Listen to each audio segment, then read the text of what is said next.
అలాగే బాలీవుడ్ టాపిక్ వచ్చింది కాబట్టి, హ్మ్. సైఫ్ అలీ ఖాన్‌ని హ్మ్. అది మిస్టరీగానే అంటే చాలామంది చాలా కథనాలు నడుస్తున్నాయి బయట. హ్మ్. పని హ్మ్. మనిషి ఇదని జెప్పి, హ్మ్. ఒక బాయ్ ఫ్రెండ్ అని జెప్పి, ఏదేదో పని మనిషి బాయ్ ఫ్రెండ్ వచ్చాడు, ఆ! అలా చంపారని జెప్పి, ఆ! చాలా స్టోరీలు నడుస్తున్నాయి. అసలు అవును. మీరు విన్నది అది కరెక్ట్ అయింది అసలు ఏంటి అదే సంగతి? అంటే ఇది ఇంకా పోలీసు దర్యాప్తులో ఉంది కాబట్టి ఈరోజే దొరికాడు ఆ! అనుమానితుడుని పట్టుకున్నారని చెప్పి అంటున్నారు. ఇక్కడేంటంటే అత్యంత కట్టుదిట్టమైన భద్రత కలిగినటువంటి కం బిల్డింగ్ అది. బిల్డింగ్. అవును. అంటే ఇప్పుడు 'సైఫ్ అలీ ఖాన్', 'కరీనా కపూర్' లాంటి సెలబ్రిటీ కపుల్ వేల కోట్లకు పడగలెత్తిన జంట వాళ్ళు. అవును. అటువంటి వాళ్ళు సాధారణమైనటువంటి ఉండరు. గేటెడ్ దీంట్లో ఉండరు కదా! అవును. కదా! అంటే ఇంచుమించు మిగతా అక్కడ ఉండేవాళ్ళు కూడా ఇంచుమించు అదే స్థాయిలో ఉన్న వాళ్ళే అయ్యుంటారు. అవును. కదా! అంటే 3 అంచెల భద్రత ఉందని జెప్పి మనం అవును. చూస్తున్నాం. దాన్ని దాటుకొని వెళ్ళగలగడం అనేది సాధ్యపడే విషయం కాదు ఎవరికైనా సరే. అదేంటంటే ఆ బిల్డింగ్‌కి సంబంధించిన ఆనుపాను మొత్తం తెలిసిన వాళ్ళే దాన్ని చేయగలిగి ఉండాలి. ఓకే. అంతే గదా! బయటోడొచ్చి ఎలా చేయగలుగుతాడు? అవును. పైగా దానికి ఎక్కడికక్కడ యాక్సెస్ కార్డ్‌లని ఇటువంటియన్నీ ఉంటాయి. అవును. సీసీ కెమెరాలుంటాయి. 24/7 సీసీ కెమెరాలుంటాయి. ఫుల్ సెక్యూరిటీ ఉంటది. హ్మ్. అటువంటి దాంట్లోకి అతను ప్రవేశించి సైఫ్ అలీ ఖాన్ అడ్డం పడ్డాడని చెప్పి సైఫ్ అలీ ఖాన్ మీద దాడి చేసి 6, 7 ఇంత ఆ! కత్తిపోట్లండి. ఇంత చేసాడంటే అది ఖచ్చితంగా ఇంటి దొంగ పని. వాళ్ళు అంటే లేకపోతే ఇంట్లో అక్కడ పని చేసేవాళ్ళు, వాళ్ళు వాళ్ళు సహకరిస్తేనే చేయగలిగే చేయగలిగేది. ఇది. లేకపోతే అది సాధ్యమయ్యేది కాదు. ఆ! ఇకపోతే ఏదైనా జరిగినప్పుడు రకరకాలుగా ఊహాగానాలు, చిలవలు, పలవలు అన్నది సహజమే కదా! ఇప్పుడు ఎంత ఘోరం అంటే నిన్న నేను ఒకటి చూసా. వేల కోట్ల ఆస్తులున్నటువంటి సైఫ్ అలీ ఖాన్ చివరికి పాపం ఆటోలో హాస్పిటల్‌కెళ్ళాడని. అంటే అతను గాయాల పాలయ్యాడు. ఇమ్మీడియేట్‌గా హాస్పిటల్‌కెళ్ళాలి. డ్రైవర్‌ని పిలిచి నువ్వు బెంజ్ కారు పట్టరా, లేకపోతే ఆడి కారు పట్టరా అని చెప్పి వెయిట్ చేసి ఎక్కుతాడా? అతను మంచి తెలివైన పని ఏం చేశాడు, గబగబా రోడ్డు మీదకొచ్చాడు.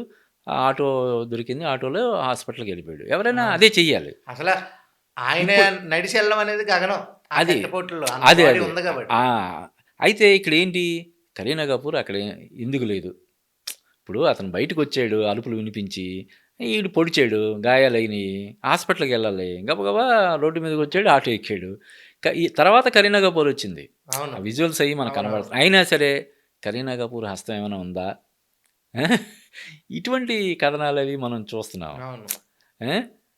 కాబట్టి ఏంటంటే ఏదైనా ఒక ఘటన జరిగినప్పుడు ఇంక రకరకాలుగా ఎవరికి వాళ్ళు మన ప్రజాస్వామ్యం మన అందరికీ విపరీతమైన స్వేచ్ఛ ఉంది. మనం ఎలాగైతే మాట్లాడుతున్నామో మనకు తోచింది వచ్చింది.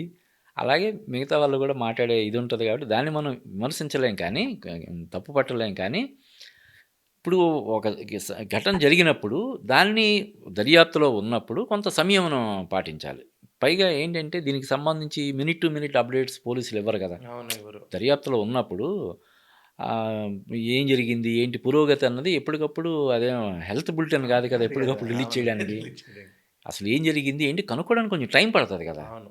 ప్రభుత్వ వైఫల్యం అని, లేదంటే పోలీస్ వైఫల్యం అని, ఏది పడితే అది ఆ అవగాహన లేకుండా కొంతమంది మాట్లాడుతుంటారు.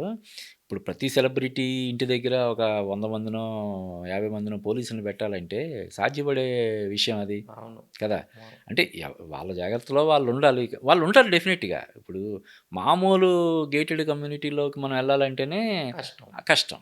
అటువంటిది ఇప్పుడు ఈ ఇంత సెలబ్రిటీలు 'సైఫ్ అలీ ఖాన్', 'కరీనా కపూర్' లాంటి సెలబ్రిటీ కపుల్ ఉన్నటువంటి బిల్డింగ్ లోపలికి వెళ్ళడం అనేది మామూలుగా ఎవరికైనా సాధ్యమయ్యే విషయమా? అసల ఆలోచనే రాకూడదు. అది. కాకపోతే ఏంటంటే ఒక్కొక్కసారి ఏమవుద్దంటే ఆదిత్య ఇంక చావుకి తెగించిన తర్వాత మిగతాయన్నీ చిన్నవైపోతాయి. ఆ! ఇప్పుడు అంటే రూ. 1,00,00,000 సు అడిగారు అని సూసైడ్ బాంబర్స్ అని ఉంటారు. ఆ! ఆత్మాహుదలం. వాడే చచ్చిపోవడానికి సిద్ధపడిన తర్వాత ఏదైతే ఏదైతే ఏముంది ఎక్కడి నుంచో దూరం నుంచి జంప్ చేసేస్తాడు. ఇక్కడేదో జరుగుతుంది. పైకి బిల్డింగ్ ఎక్కి దూకేస్తాడు. బా ఇది బాంబు కట్టుకొని. అలాగా ఈ పూర్తిగా తెగించి నేను చచ్చిపోయినా పర్లేదు అనే తెగింపుకొచ్చిన తర్వాత ఎవడేం చేయగలుగుతాడు? కదా! సో, అలాగే వెళ్ళారు. సంథింగ్ ఏం జరిగిందన్నది ఇప్పుడు ఆయా దగ్గరికెళ్లి రూ. 1,00,00,000 డిమాండ్ చేయడం అంటే అది హాస్యాస్పదం అనిపిస్తది. ఆయా ఎలా ఇవ్వగలుగుతది రూ. 1,00,00,000? అవును. ఈ రోజుల్లో ఎవరైనా లిక్విడ్ క్యాష్ పెట్టుకుంటారా? ఆ! పెట్టుకోరు. చిన్న రూపాయికి కూడా జీపేలు, ఫోన్‌పేలు అవును. చేస్తున్న రోజులివి. వాళ్ళు కోటడిగినా వాడు చెక్ ఇచ్చాడంటే అది ఏ అకౌంట్‌కెళ్ళేసరికి వీడిని అహా! పట్టేసుకుంటారు. కాదు చెక్కు ఆయ ఎలా ఇవ్వగలుగుతది? అదే. చాలా ఏదో మిస్టరీగా అదే. ఉంది. అదే. అది ఆ మిస్టరీ మనకి పోలీసులు చెప్పే వరకు వెయిట్ ఇప్పుడు చేయాలి. దీనికి మళ్ళీ దానికి మతం రంగు పులిమే ప్రయత్నం జేస్తున్నారు. చేద్దాం. అంటే వరుసగా 'సల్మాన్ ఖాన్' సల్మాన్. ఇప్పుడు ఇది వీళ్ళ మీదే దాడులు జరుగుతున్నాయి ఏంటి అని జెప్పి ఆ రకమైనటువంటి ఇలాగ రకరకాలుగా చేసి కొంతమంది అంటే అలాగా దుష్ప్రచారం చేసేవాళ్ళు గూడా సంఘ విద్రోహ శక్తులుగానే మనం చెప్పాలి. ఓకే. కదా! అవును. అంటే పూర్తిగా వాస్తవాలు తెలియకుండా దీని వెనకాల మాఫియా ఉందనో, లేకపోతే కావాలని ముస్లిం హీరోలని టార్గెట్ చేస్తున్నారనో ప్రచారం చేయడం అన్నది గూడా ఖచ్చితంగా ఆక్షేపణీయం అది. మా